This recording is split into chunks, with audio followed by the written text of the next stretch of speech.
今天我们将采用一个古老、充满争议的投资策略——马丁格尔策略来做回测计算。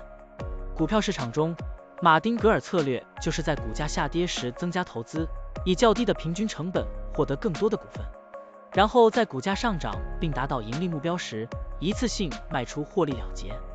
如此周而复始，持续跟踪股价操作。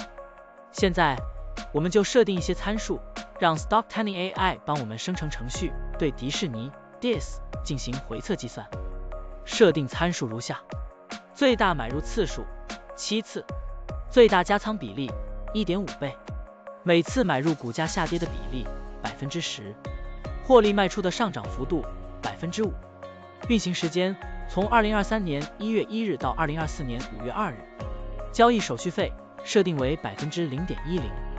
好了，按照上面的设定，程序运行的结果是累计交易18次，期末持仓价值10.2801.44元，盈利 2.80%。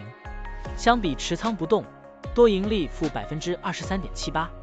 可以看到，橙色的持仓价值曲线比股价曲线更平缓。我们换一组参数，再尝试一下。最大买入次数5次，最大加仓比例 1.5 倍，每次买入股价下跌的比例 8%， 获利卖出的上涨幅度 3%， 这样就可以得到新的回测结果。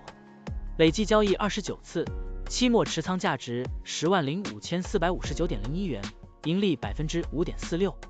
相比持仓不动，多盈利负 21.12%。股票的波动特性不一样，盈利效果就不同。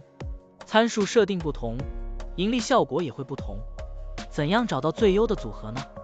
请评论区留言，让 Stocktunning AI 来帮助你。股票调优 AI， 利用 AI 技术赋能您的股票选择与操作。本站内容不构成对任何人的投资建议，您应当基于自己的独立判断做出决策。扫描二维码获取文字稿，欢迎点赞、评论、转发。